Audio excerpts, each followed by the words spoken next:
No dia em que meu filho Augusto nasceu, me lembro de olhar para ele na maternidade e me perguntar: qual é o propósito dessa criança? Como é que eu, como pai, posso ajudá-lo a viver todo o potencial? Você já parou para pensar que nosso Deus Criador também olha para nós, seus filhos, desejoso em nos ajudar a experimentar todo o nosso potencial? Ele nos formou para um propósito e espera que façamos o máximo com aquilo que recebemos. O que você é um presente de Deus para você. Agora, o que você faz com o que recebeu é um presente seu para Deus.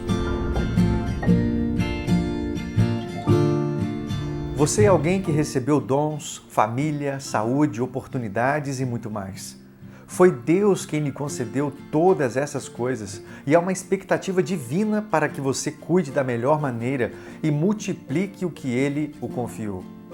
Nós servimos a um Deus de multiplicação e isso fica evidente do começo ao fim da Bíblia. Um dos exemplos mais nítidos está na parábola dos talentos, contada por Jesus lá em Mateus, no capítulo 25, dos versículos 14 a 30. A história narrada demonstra que Deus quer que façamos o máximo com o que Ele nos dá.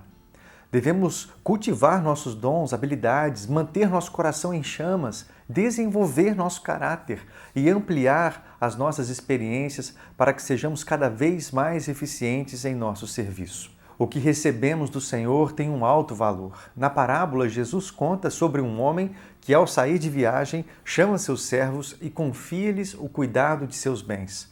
Para um entregou 5 talentos, para outro 2 talentos e para um terceiro 1 talento.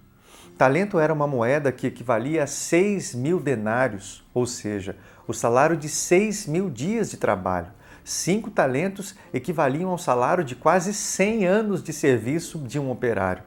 Repare que Jesus estava falando de algo muito valioso e seus ouvintes certamente entenderam essa ênfase dada pelo Mestre. O ensino aqui é que as dádivas que recebemos possuem um valor imensurável. Devemos ter sempre um coração grato, mas também um coração fiel para que possamos desenvolver e avançar em todas as áreas. Os talentos, segundo o texto bíblico, foram distribuídos conforme a medida da capacidade daqueles homens. Cada um recebeu o quanto poderia desenvolver. E este é mais um princípio essencial. Devemos trabalhar na medida das nossas forças e conforme o dom que recebemos. Deus não nos confiou mais nem menos daquilo que podemos desenvolver e multiplicar. Você tem as condições perfeitas, as condições necessárias para ser tudo o que Deus projetou. Na parábola, o que recebeu 5 talentos saiu rapidamente, saiu imediatamente, fez aplicações e ganhou mais 5. Também o que tinha 2 talentos, fazendo o mesmo, ganhou mais 2. Mas o que havia recebido 1 talento saiu, cavou um buraco no chão e escondeu o dinheiro. Depois de muito tempo, o senhor daqueles servos voltou e acertou contas com eles. Os servos que receberam 5 e 2 talentos contaram que ganharam, que conseguiram multiplicar o que receberam.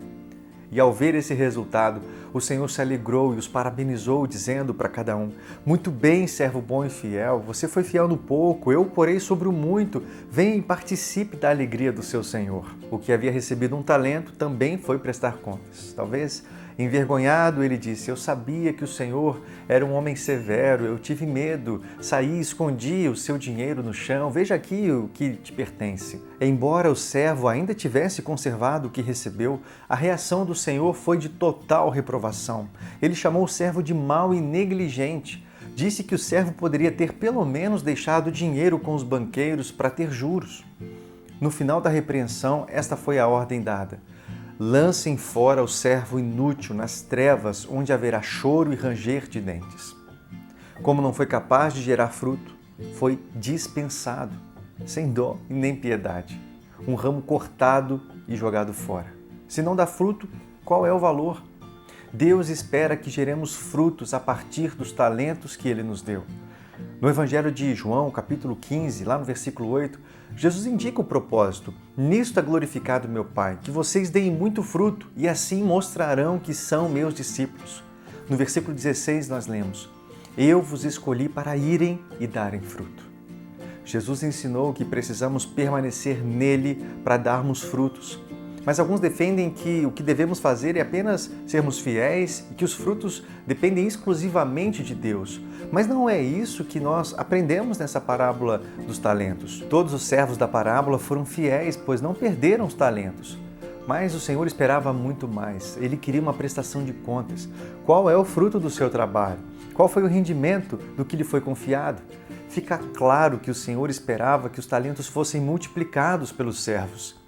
Se não fosse esse o objetivo, o próprio Senhor poderia ter dado aos banqueiros aquele valor para receber os juros.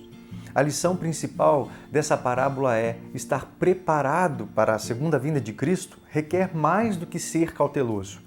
Exige o tipo de serviço que produz resultados. Nessa história, Jesus mostra a grande expectativa de Deus em relação ao que Ele nos confiou.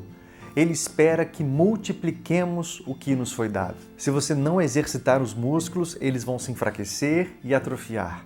Da mesma maneira, se não utilizar as habilidades e capacidades que Deus lhe deu, você irá perdê-las.